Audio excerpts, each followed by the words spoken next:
Thank you so much for joining Helena Bonham Carter, Dominic West and me, Allie Esiri, for a journey through a year of Shakespeare, or what you will, which is based on my anthology, Shakespeare For Every Day of the Year. Together, we're going to travel through a calendar year, and along the way, we will explore some of Shakespeare's life and times, and some of his greatest speeches, scenes, and poems will be brought to life by the inimitable Helena and Dominic. We were supposed to be in a tent in the beautiful Hay on Wye Festival, but as in Shakespeare's time, a pestilence has forced the theatres to shut for a time, and so we're here to beam the show to you from a London garden. There have been surprisingly few anthologies made of Shakespeare's work, perhaps because the early anthologist, William Dodd, was executed for forgery. I'm thankful that Shakespeare is now firmly out of copyright. Shakespeare wrote at least 37 plays, 154 sonnets, and a handful of narrative poems, not all of which we're going to read to you today. Shakespeare's extracts stand as works of art on their own. In the case of the sonnets, this is precisely what they are. Even entire plays don't concern themselves with befores and after. What happened to King Lear before he divided up his kingdom? How do we know that Beatrice and Benedick in Much Ado About Nothing live happily ever after? Questions like these need not trouble us here.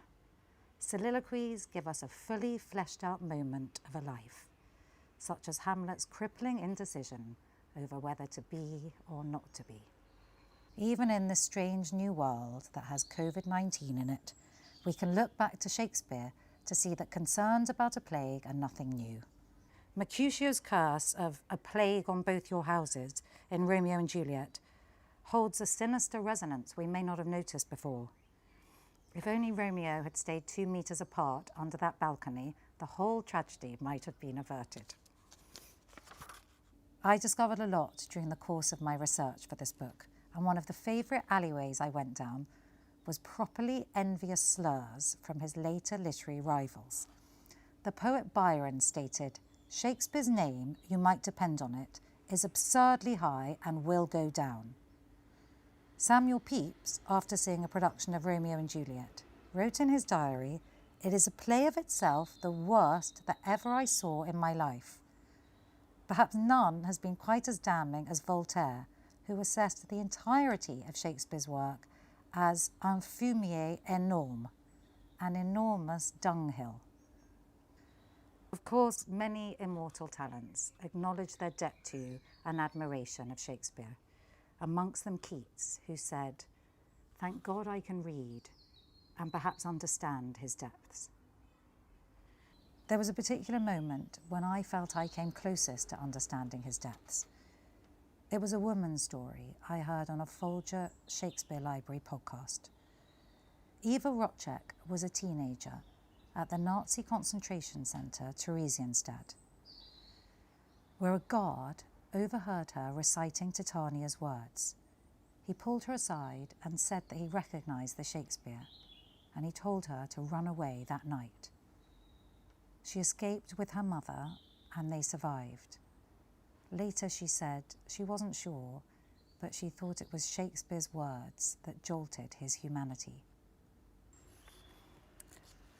Shakespeare used a lot of words, 31,534 to be precise. Many were invented by him, and half of them were only used once. He also coined many phrases, including pomp and circumstance, blinking idiot, and neither rhyme nor reason. How would we describe politicians without him? Shakespeare's words sit neatly around a calendar, with the passing of time as one of his most common themes. After all, as he put it, time's the king of men. He's both their parent and he is their grave, and gives them what he will, not what they crave. Seasons feature strongly too. Although he spent his working life in London, his rural Warwickshire roots show through in observations such as daffodils that come before the swallows dare and take the winds of March with beauty. What's more, this calendar style that my book, Shakespeare For Every Day of the Year, takes would have been familiar to Shakespeare himself, Almanacs, which included a yearly calendar and the important dates in the year, were bought by 1 in 3 Elizabethan families every year. The passage of time and the turning of the seasons were felt more acutely in Shakespeare's day, as rural communities lived their lives so much more closely to nature than most of us do. At least that was the case until the current situation arose. We've all gone a bit Richard II, ruining all the time we've lost and wasted. There are some cheerier mentions of time in Shakespeare. In A Midsummer Night's Dream, Puck claims he can put a girdle around the earth in 40 minutes. The only British satellite to be launched by a British rocket in 1971 was originally called Puck for this reason. But fearing that the name might be misheard in Parliament, the ministry involved named it Prospero instead. Byron was, of course, very wrong. Shakespeare's work has endured. And as Shakespeare's distinguished friend Ben Jonson observed, Shakespeare was not just the soul of the age and the wonder of our stage. He was, and Jonson could see this even then, not of an age, but for all time. Very few of Shakespeare's plays have a prologue, but among them is the following from Henry V. It is one of the most famous openings in the canon and a fitting start for our year of Shakespeare. According to one tradition, it is the play that opened Shakespeare's Globe Theatre in 1599. Oh, for a muse of fire that would ascend the brightest heaven of invention, a kingdom for a stage, princes to act, and monarchs to behold the swelling scene.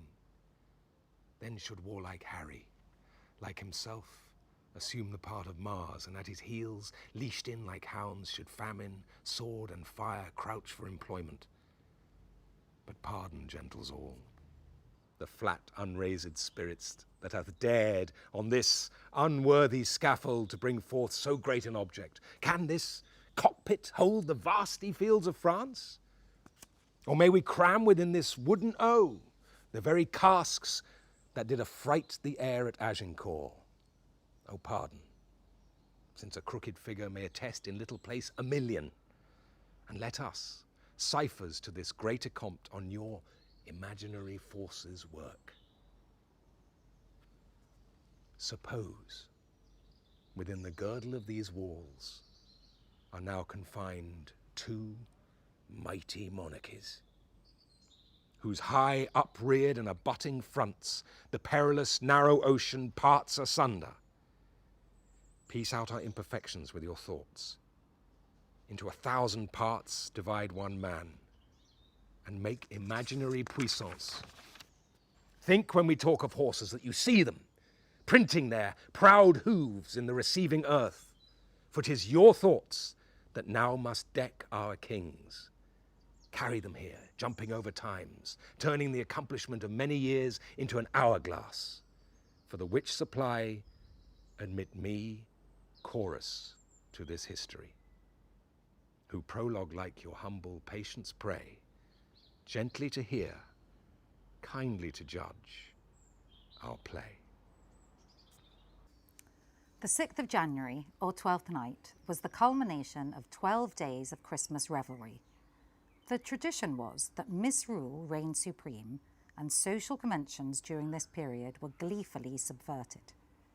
There is little evidence as to why Shakespeare's play Twelfth Night was given its title. That said, the play certainly invests itself in the spirit of subversion associated with its festive namesake's customs.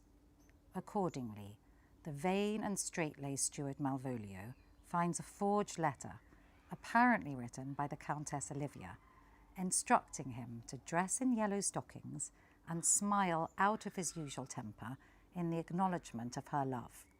While we may urge on his humiliating epiphany, we sympathise with his happiness, savouring this moment of wonderful possibility before the world shatters his dreams. What employment have we here? Oh, by my life, this is my lady's hand.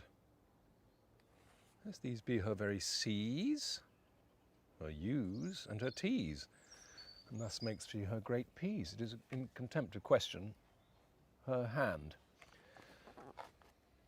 To the unknown beloved, this and my good wishes, her very phrases, I leave wax, soft, and the impressure, her Lucrece, with which she uses to seal. Yes, 'tis my lady. Who should this be?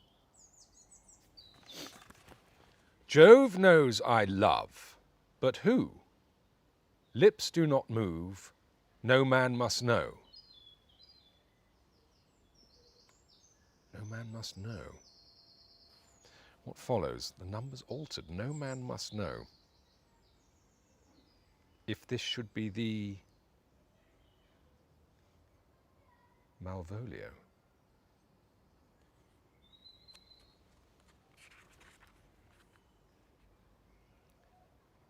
I may command where I adore, but silence like a Lucrece knife, with bloodless stroke my heart doth gore. M-O-A-I doth sway my life. M-O-A-I doth sway my life. Nay, but first, let me see. I may command where I adore. Well, she may command me. I serve her. She's my lady. This is evident to any formal capacity. There's no obstruction in this. And the end, what should that alphabetical position portend? If I could make that resemble something in me softly. M-O-A-I. M. Malvolio. I mean, M. Why, that begins my name. M, but then there's no consonancy in the sequel. That suffers under probation. A should follow, but O does. And then I comes behind. M-O-A-I. This simulation is not as the former, and yet, well, to crush this a little, it would bow to me, for every one of these letters are in my name. Soft, here follows some prose. If this fall into thy hand, revolve. In my stars I am above thee, but be not afraid of greatness. Some are born great, some achieve greatness, and some have greatness thrust upon them. For daylight and champagne discovers not more. This is open. I will be proud. I will read politic authors. I will baffle Sir Toby. I will wash off gross acquaintance. I will be point devised the very man. I do not know, I do not now fool myself to let imagination jade me, for every reason excites to this, that my lady loves me. She did commend my yellow stockings of late. She did praise my leg being cross-gartered. And in this she manifests herself to my love, and with a kind of injunction drives me to these habits of her liking. Thank my stars. God, I'm happy.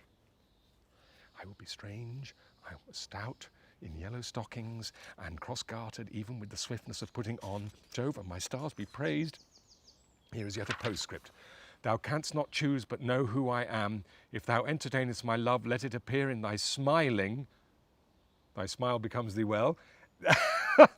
Therefore, in my presence still smile, my dear sweet, I prithee. Jove, I thank thee, I will smile. I'll do everything that thou wilt have me. The Merchant of Venice is thought to have been partly influenced by the trial of Rodrigo Lopes that took place in 1594. Lopes, a Portuguese doctor of Jewish heritage, was accused of attempting to poison Elizabeth I and subsequently executed for treason. Echoes of Lopes are detectable in Shakespeare's depiction of Shylock. Anti-Semitism was rife in Shakespeare's day, and Jews had been officially exiled from England since 1290 and would not be allowed to return until the mid-17th century. In Venice, where the play is set, Jews were allowed to live, albeit in harsh circumstances, and the Jewish moneylender Shylock is presented with ambivalent sympathies. He is indeed a comic, stereotypical, Fagin-like villain who gets his comeuppance. Yet he's also a tragic figure, empathetically drawn at times, who is forcibly dispossessed of his daughter, his money, and his faith. Consequently, Shylock's portrayal, and with it the extent of Shakespeare's anti-Semitism, remain hotly contested today. But even where Shylock is at his most cruel, Shakespeare gives him space to respond to some of the hostility he faces on account of his religion. Shylock's celebrated speech might be regarded as painfully relevant as we continue to contend with racism, and it sits in the anthology on January the 27th, which is now known as Holocaust Memorial Day.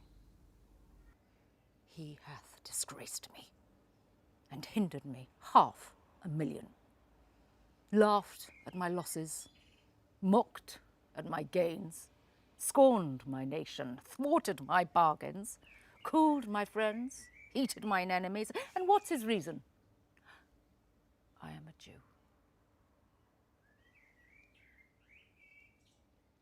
Hath not a Jew eyes? Hath not a Jew hands, organs, dimensions, senses, affections, passions? Fed with the same food, hurt with the same weapons, subject to the same diseases, healed by the same means, warmed and cooled by the same winter and summer as a Christian is. If you prick us, do we not bleed? If you tickle us, do we not laugh? If you poison us, do we not die? And if you wrong us, shall we not revenge? If we are like you in the rest, we will resemble you in that. If a Jew wrong a Christian, what is his humility? Revenge. If a Christian wrong a Jew, what should his sufferance be by a Christian example? Why, revenge. The villainy you teach me, I will execute. And it shall go hard, but I will better the instruction. Valentine's Day was different in Shakespeare's time. It featured dancing, feasting, and flirtatious games. Today, Valentine's Day centres around monogamous declarations of love. The Romantic poet Samuel Taylor Coleridge described Shakespeare as myriad-minded for his ability to hold several ideas in play at once. His fellow poet, John Keats, later described a similar ability of the dramatist to surrender any opinions of his own to his vision of the world as it is, even to the point of uncertainty and confusion, which he called negative capability. Both of these virtues are present throughout Sonnet 18, in which the speaker declares that the charm of a beautiful day pales in comparison to the almost unimaginable magnificence of his beloved. It has become one of the most well-known love poems in the English language and is said to include some of the best chat-up lines ever written. Shall I compare thee to a summer's day? Thou art more lovely and more temperate. Rough winds do shake the darling buds of May, and summer's lease hath all too short a date. Sometime too hot the eye of heaven shines, and often is his gold complexion dimmed, and every fair from fair sometime declines, by chance, or nature's changing course untrimmed. But thy eternal summer shall not fade, nor lose possession of that fair thou owest, nor shall death brag thou wanderest in his shade, when in eternal lines to time thou growest. So long as men can breathe, or eyes can see, so long lives this, and this gives life to thee. This next sonnet, 29, is maybe not as well known as Sonnet 18, but it is one of Shakespeare's most affecting love poems. The narrator spends the first 12 lines complaining about his hopeless, friendless, generally quite miserable-sounding life, and then in the final couplet comes the turning point, or volta. Suddenly, his beloved comes to mind, and he realises that he's the luckiest human in the world, happier than if he'd even been a king. When in disgrace, with fortune and men's eyes, I all alone beweep my outcast state, and trouble deaf heaven with my bootless cries, and look upon myself and curse my fate, wishing me like to one more rich in hope, featured like him, with friends possessed, desiring this man's art and that man's scope, with what I most enjoy, contented least. Yet in these thoughts, myself almost despising, haply, I think on thee. And then my state, like to the lark at break of day arising from sullen earth, sings hymns at heaven's gate. For thy sweet love remembered, such wealth brings, that then I scorn to change my state with kings. Arguably, the most successful marriage in Shakespeare's works is that of the Macbeths, insofar as they feed off each other's strengths in securing their mutual ambitions, although this turns out to be their downfall. The fleeting love affair between Hamlet and Ophelia is, for different reasons, a poor example of a successful courtship. She ends up maddened by his inconstancy. Of course, Shakespeare is the master of light and shade, showing us the brightest examples of beauty, even amidst a dark, unravelling world. Whether in Hamlet's beleaguered Denmark or in our own topsy-turvy era, Shakespeare anchors us to our humanity. Although he was never going to win Boyfriend of the Year, Hamlet is shown to be at least capable of one love poem. Doubt thou the stars are fire? Doubt that the sun doth move? Doubt truth to be a liar, but never doubt I love. Hamlet has inspired many a poet since, amongst them the comic Spike Milligan, who wrote this. Said Hamlet to Ophelia, I'll do a sketch of thee. What pencil shall I use? 2B or not 2B? Shakespeare wrote more convincing and more fully developed female parts than any of his contemporaries. Although having said that, no women in England were allowed to act on the public stage, and all female parts were taken by boys. Lucretia's tragic story, as told by Roman historian Livy and then again by Ovid, would go on to inspire many more great works of art. Not least among them is Titian's painting Tarquin and Lucretia, which is as strikingly sinister as Shakespeare's narrative poem of the same event, The Rape of Lucrece, which we think he wrote whilst the theatres were shut at one point during the plague. In the poem, Lucrece is raped by Tarquin, but bravely vows to denounce the terrible crime committed against her. Defiant, she resolves to overcome her shame and secure justice for her irredeemable suffering. This extract could have been written today for the Me Too movement, and it sits in the anthology on March the 8th, which is now known as International Women's Day. For me, I am the mistress of my fate, and with my trespass never will dispense, till life to death acquit my forced offence. I will not poison thee with my attaint, nor fold my faults in keenly coined excuses. My sable ground of sin I will not paint to hide the truth of this false knight's abuses. My tongue shall utter all. Mine eyes, like sluices, as from a mountain spring that feeds a dale, shall gush pure streams to purge my impure tale. A play we now know that Shakespeare contributed to is Sir Thomas More. The action follows the 1517 May Day riots, but while the anti-immigrant vitriol is directed at northern Italian migrants in the play, Elizabethan London was adjusting to an influx of Huguenot workers to the city. The hero Thomas More speaks these compassionate lines to quell a rioting crowd swelling with anti-immigration sentiment. Grant them removed, and grant that this your noise hath chid down all the majesty of England. Imagine that you see wretched strangers, their babies at their backs with their poor luggage, plodding to the ports and coasts for transportation, and that you sit as kings in your desires, authority quite silenced by your brawl, and you in ruff of your opinions clothed. What had you got? I'll tell you.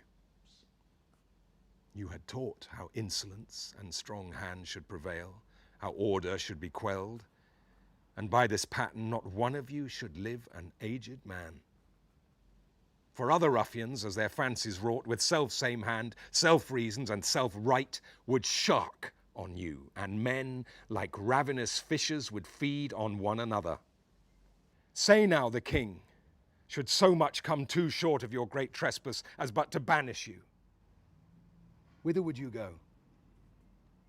What country, by the nature of your error, should give you harbour? Go you to France or Flanders, to any German province, to Spain or Portugal, nay, anywhere that not adheres to England, why, you must needs be strangers.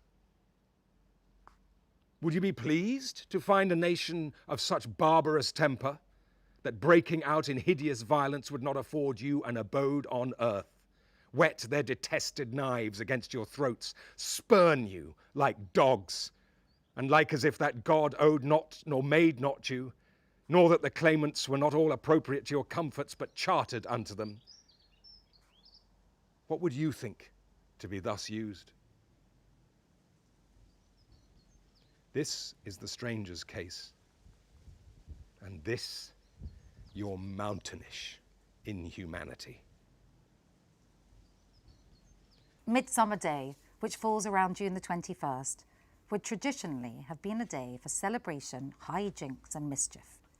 In A Midsummer Night's Dream, there is much midsummer madness, although that's actually a quote from Twelfth Night.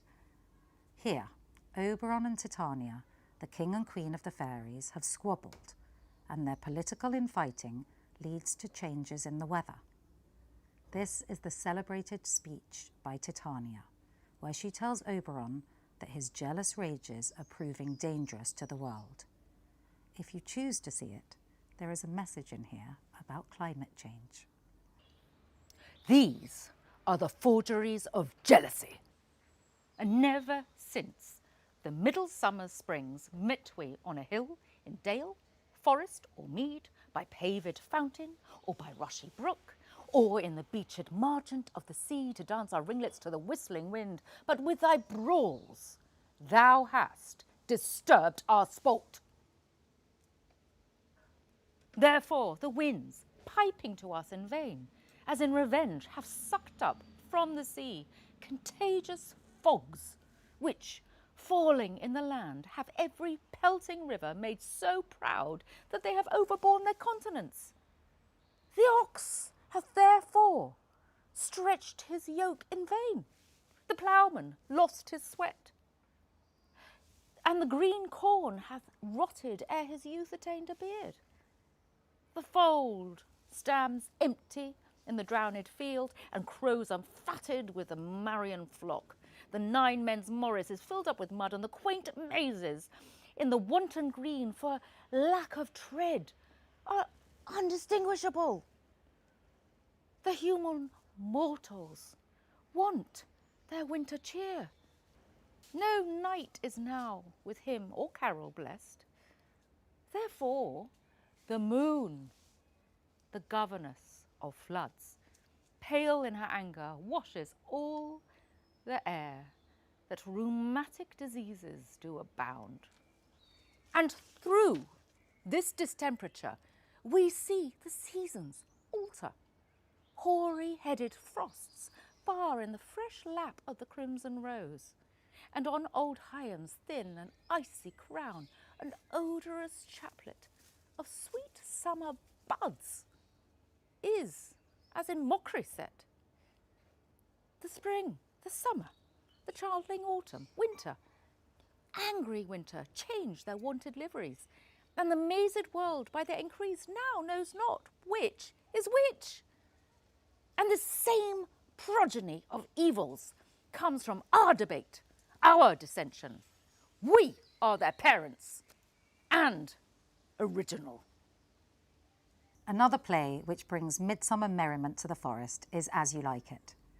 The heroine Rosalind follows her exiled love interest Orlando into the woods, disguising herself as a humble male shepherd called Ganymede. Are you native of this place? As the coney, you see dwell where she's kindled. Your accent's something finer than you could purchase in so removed a dwelling. I have been told so of many. But indeed, an old religious uncle of mine taught me to speak, and he was, in his youth, an inland man, one that knew courtship too well, for there he fell in love. I've heard him read many lectures against it, and I thank God I'm not a woman, to be touched with so many giddy offences, as he has generally taxed their whole sex withal. Can you remember any of the principal evils that he laid to the charge of women? There were none principal. They were all like one another as halfpence are. Every one fault seeming monstrous till his own fellow fault came to match with it. I prithee recount some of them. No, I will not cast away my physic, but on those who are sick. There is a man haunts the forest that abuses our young plants with carving Rosalind on their barks, hangs odes upon hawthorns and elegies on brambles, all, forsooth, deifying the name of Rosalind. If I could meet that fancy monger, I'd give him some good counsel, for he seems to have the quotidian of love upon him. I am he that is so love-shaked. I pray you tell me your remedy. There is none of my uncle's marks upon you. He taught me how to know a man in love, in which cage of rushes. I am sure you are not prisoner. Well, what were his marks? A lean cheek, that you have not. A blue eye and sunken, that you have not. An unquestionable spirit, which you have not. A beard, neglected, which you have not. But I pardon you for that, for simply your having a beard is a younger brother's revenue. Then your hose should be ungartered, your bonnet unbanded, your sleeve unbuttoned, shoe untied, and everything about you demonstrating a careless desolation. But you are no such man. You're rather point device in your accoutrements, as loving yourself than seeming the lover of any other. Fair youth, I would I could make thee believe I love. Me believe it. You may as soon make her that you love believe it, which I warrant she is apter to do than confess she does. That is one of the points in which women still give lie to their consciences. But in good sooth, are you he that hangs the verses on the trees, wherein Rosalind is so admired? I swear to thee, youth, by the white hand of Rosalind, I am he. That unfortunate he. But are you so much in love, as your rhymes speak? Rhyme nor reason can express how much. Love is merely a madness, and I tell you deserves as well a dark house and a whip as madmen do. And the reason why they are not so punished and cured is that the lunacy is so ordinary, that the whippers are in love too. Yet, I profess curing it by counsel. Did you ever cure any, sir? Yes, one, and in this manner. He was to imagine me his love, his mistress, and I set him every day to woo me. At which time would I, being but a moonish youth, grieve, be effeminate, changeable, longing and liking, proud, fantastical, apish, shallow, inconstant, full of tears, full of smiles. For every passion something, and for no passion truly anything, as boys and women are, for the most part, cattle of this colour. Would now like him, now loathe him, then entertain him, then forswear him, and now weep for him, and then spit at him. And I drave my suitor from his mad humour of love to a living humour of madness, which was to forswear the full stream of the world and live in a nook merely monastic. And thus I cured him. And this way I will take upon me to wash your liver as clean as a sound sheep's heart, and there shall not be one spot of love in't. I would not be cured, youth. I would cure you, if you would but call me Rosalind, and come every day to my cote and woo me. Now, by the faith of my love, I will. Tell me where it is. Go with me to it, and I'll show it to you. But by the way, you shall tell me where in the forest you live. Will you go? With all my heart, good youth. Nay, you must call me Rosalind.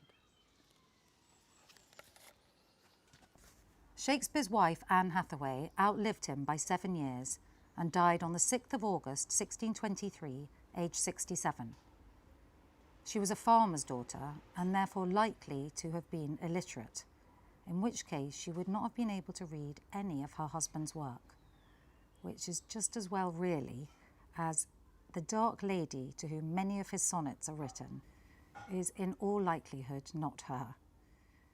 In Shakespeare's will, she's left his second best bed, and speculation has raged as to what on earth this referred to. Was the best bed for guests, and therefore this was their marital bed? Or was this legacy an insult? We don't know what words were read at Anne's funeral, but it's nice to think that it might have been these, from her husband's late play, Cymbeline. Fear no more the heat of the sun, nor the furious winter's rages. Thou thy worldly task hast done. Home art gone, and taken thy wages. Golden lads and girls all must, as chimney sweepers, come to dust. Fear no more the frown of the great. Thou art past the tyrant's stroke. Care no more to clothe and eat. To thee the reed is as the oak. The sceptre, learning, physic, must all follow this and come to dust. Fear no more the lightning flash, nor the all-dreaded thunderstone.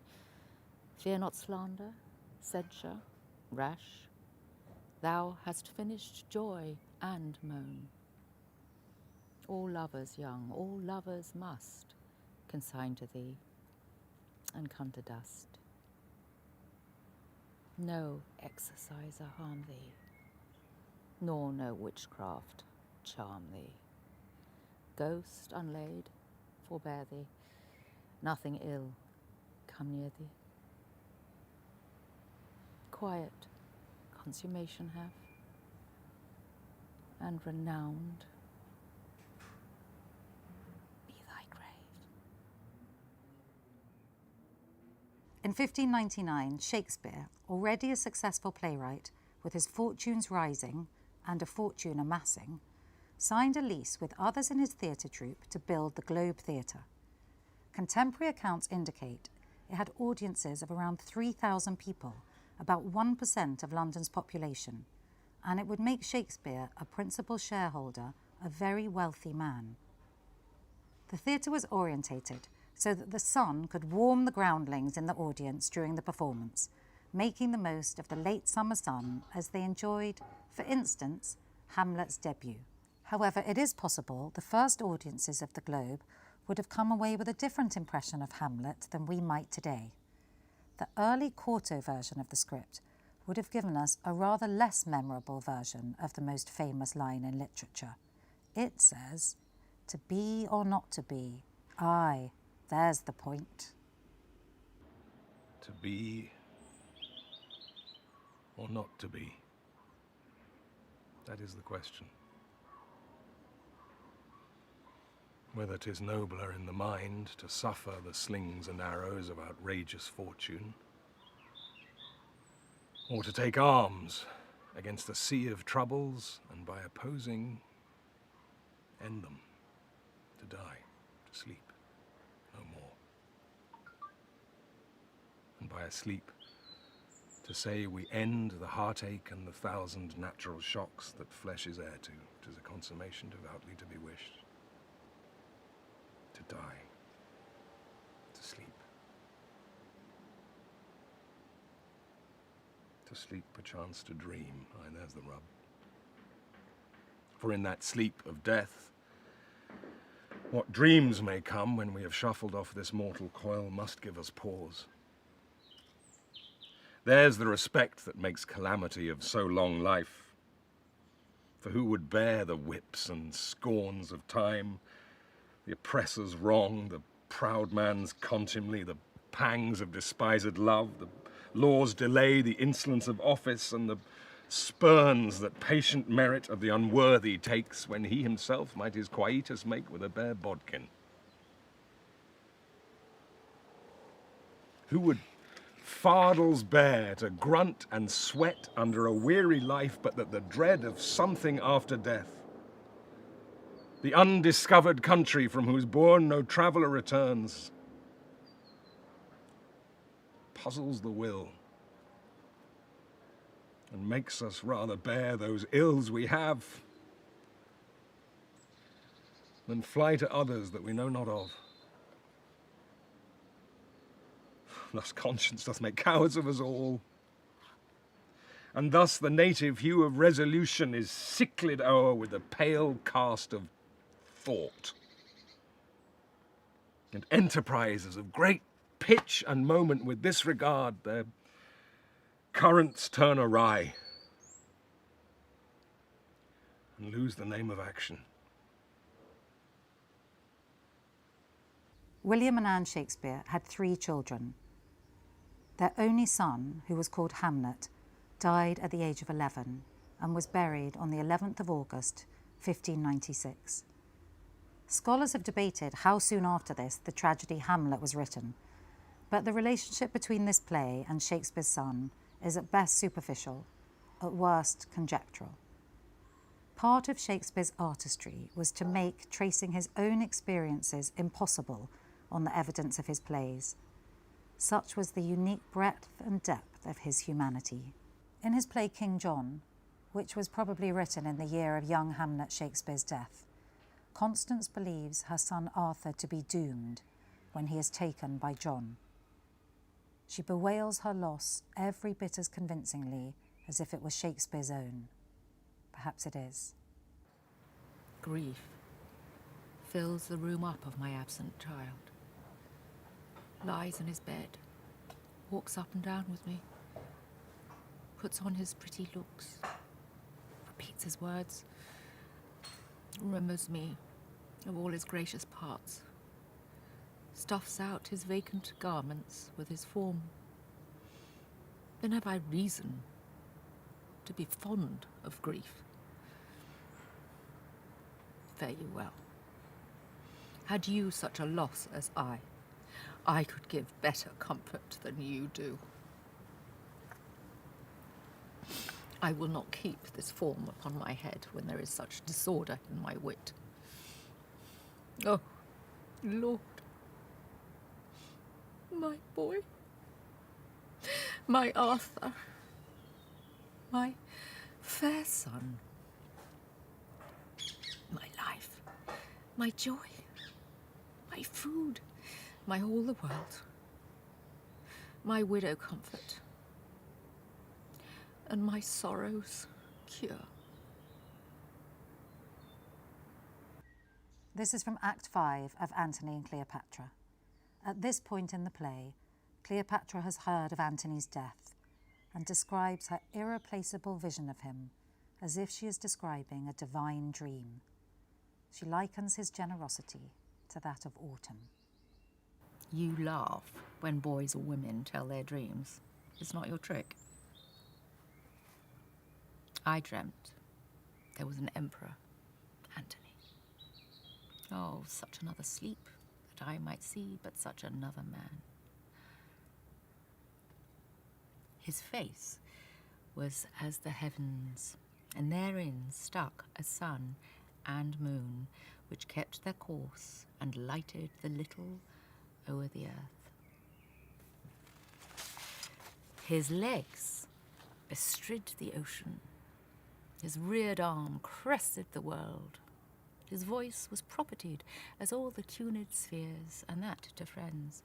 But when he meant to quail and shake the orb, he was as rattling thunder. For his bounty, there was no winterant. And Antony it was that grew the more by reaping. His delights were dolphin-like. They showed his back above the element they lived in. In his livery walked crowns and crownets, realms and islands were as plates dropped from his pocket. Think you there was, or might be, such a man as this I dreamed of? Macbeth was probably first performed within a year of the foiled gunpowder plot in 1605. Tracing the consequences of a plot to assassinate a king, this play must have resonated with the fears of its first audiences. Although not necessarily with subsequent audiences. After seeing a production of the play in 1917, our present Queen's grandmother, Queen Mary, had a different concern. Speaking afterwards to the actress who played Lady Macbeth, Queen Mary said, "I really felt for you in the scene in which you tried to make the party go." The following speech is spoken by Macbeth. The note of disjunction which infuses the whole play is held most prominently here, as the third tomorrow overreaches the pentameter, taking the line from 10 to an uneven 11 syllables, and unbalances the entire speech, just as his thoughts of tomorrow unsettle his yesterdays and todays with a sense of futility. Tomorrow and tomorrow and tomorrow creeps in this petty pace from day to day, to the last syllable of recorded time. And all our yesterdays have lighted fools the way to dusty death. Out, out, brief candle. Life's but a walking shadow, a poor player that struts and frets his hour upon the stage, and then is heard no more. It is a tale told by an idiot, full of sound and fury, signifying nothing. Hallowmass, or All Saints' Day, is connected with a tradition of begging and becomes closely linked with degraded dignity. The shame of destitution was all too real for the 4/5 of the English population who fell below the poverty line towards the end of Elizabeth's reign.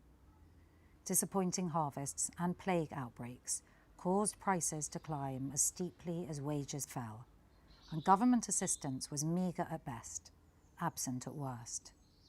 The alternative relief provided by the church often fell short of the needs of their parishes. Catherine, who is starved of sleep and food by her new husband Petruchio, compares her state to the familiar plight of the begging poor. There's a certain ambiguity in the justice of this play, A Taming of the Shrew, which has left many audiences feeling uncomfortable.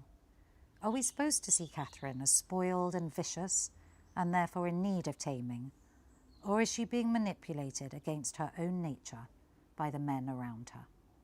More my wrong, the more his spite appears. What? Did he marry me to famish me? Beggars that come unto my father's door, upon entreaty, have a present alms. If not elsewhere, they meet with charity. But I, who never knew how to entreat, nor never needed that I should entreat, am starved for meat, giddy for lack of sleep, with oaths kept waking, and with brawling fed. And that which spites me more than all these wants is that he does it under the name of perfect love. As who should say, if I should sleep or eat, 'twere deadly sickness, or else present death. I prithee go, and get me some repast, I care not what, so it be wholesome food. A marriage licence was issued for an 18-year-old William Shakespeare and 26-year-old Anne Hathaway on the 27th of November 1582. They married the next day away from Stratford, perhaps preferring a private service, as Anne was pregnant at the time. Consistent with convention, most of Shakespeare's comedies end with a marriage. That said, the relationships in question were rarely conventional themselves. In Much Ado About Nothing, Beatrice and Benedick are reconciled to marriage after spending much of the play professing their hatred for one another. We're about to hear the turning point in this relationship, just after Benedick has overheard his friends loudly discussing Beatrice's love for him. Although the evidence of this love is completely fabricated by the men in order to provoke Benedick, whom they know to be listening, the revelation inspires him to act. This can be no trick. The conference was sadly born. They have the truth of this from Hero. They seem to pity the lady. It seems her affections have their full bent. Love me? Why, it must be requited. I hear how I'm censured. They say I will bear myself proudly if I perceive the love come from her. And they say too that she would rather die than give any sign of affection. Ha ha! Ha! I never did think to marry. I must not seem proud. Happy are they that hear their detractions and can put them to mending. Ah, they say the lady is fair. Oh, 'tis the truth, I can bear them a witness. And virtuous, so I cannot reprove it. And wise, but for loving me. By my troth is no addition to her wit, and no great argument of her folly, for I will be horribly in love with her. I may chance to have some odd quirks and remnants of wit broken on me because I've railed so long against marriage, but doth not the appetite alter? I mean, a man loves the meat in his youth that he cannot endure in his age. Shall quips and sentences and paper bullets of the brain awe a man from the career of his humour? No, the world must be peopled. And when I said I would die a bachelor, I did not think I should live till I were married. Here comes Beatrice. By this day she's a fair lady. Do spy some marks of love in her. Against my will, I am sent to bid you come in to dinner. Fair Beatrice, thank you for your pains. I took no more pains for those thanks than you take pains to thank me. If it had been painful, I wouldn't have come. Then you take pleasure in the message? Yea, just as so much as you take upon a knife's point and choke a door withal. You have no stomachs in your... Fare thee well. Against my will, I'm sent to bid you come to dinner. There's a double meaning in that. I took no more pains for those thanks than you took pains to thank me. Well, that's as much to say any pains that I take for you is as easy as thanks. I'll go get a picture. Even by the end of Much Ado About Nothing, Beatrice and Benedick are still sparring. Go on.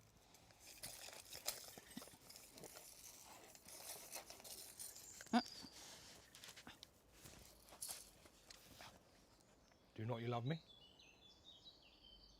Why, no. No more than reason. Why, then your uncle and the prince and Claudio have been deceived. They swore you did. Do you not love me? Troth, no. I'm no more than reason. Why then, my cousin Margaret and Ursula are much deceived, for they did swear you did. They swore that you were almost sick for me. Well, they swore that you were well nigh dead for me. Well, 'tis no such matter. Then you do not love me. No, truly, but in friendly recompense. Come. I will have thee, but by this light I take thee for pity. I would not deny you, but by this good day I yield upon great persuasion, and partly to save your life, for I was told you were in a consumption.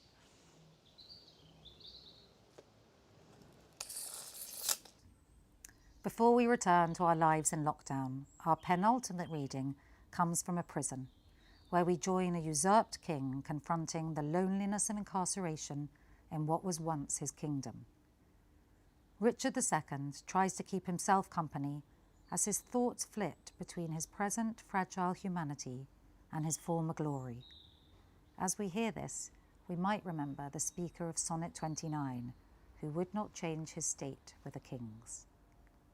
I've been studying how I may compare this prison where I live unto the world.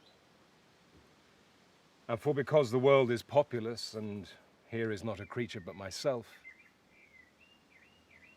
I cannot do it. Yet I'll hammer it out. My brain I'll prove the female to my soul the father, and these two beget a generation of still breeding thoughts. And these same thoughts people this little world in humours, like the people of this world. For no thought is contented.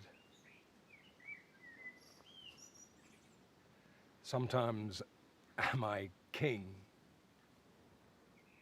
Then treasons make me wish myself a beggar, and so I am. Then crushing penury persuades me I was better when a king. Then am I kinged again, and by think that I am unkinged by Bolingbroke, and straight am nothing. But whatever I be, nor I, nor any man that but man is, with nothing shall be pleased till he be eased with being nothing. Music do I hear?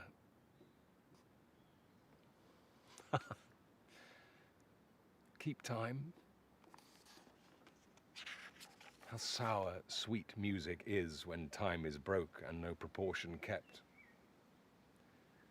So is it in the music of men's lives. And here have I the daintiness of ear to check time broke in a disordered string. But for the concord of my state and time had not an ear to hear my true time broke. I wasted time, and now time doth waste me. This music mads me, let it sound no more. Yet blessing on his heart that gives it me, for 'tis a sign of love, and love to Richard is a strange brooch in this all-hating world.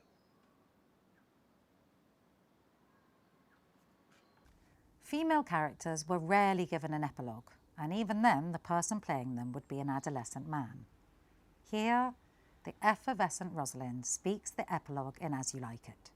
Her character was possibly intended to mirror the strength and spirit of Elizabeth I, and here the speech serves as the perfect ending to our show too. It is not the fashion to see the lady the epilogue, but it is no more unhandsome than to see the lord the prologue. If it be true that good wine needs no bush, 'tis true that a good play needs no epilogue. Yet to good wine they do use good bushes, and good plays prove the better by the help of good epilogues. What a case am I in? Then, that am neither a good epilogue, nor cannot insinuate with you in the behalf of a good play. I am not furnished like a beggar, therefore to beg will not become me. My way is to conjure you. And I'll begin with the women. I charge you, O women, for the love you bear to men, to like as much of this play as please you. And I charge you, O men, for the love you bear to women, as I perceive by your simpering, none of you hates them, that between you and the women the play may please. If I were a woman, I would kiss as many of you as had beards that pleased me, complexion that liked me, and breaths that I defied not. And I am sure as many as have good beards or good faces or sweet breaths will, for my kind offer, when I curtsy, bid me farewell.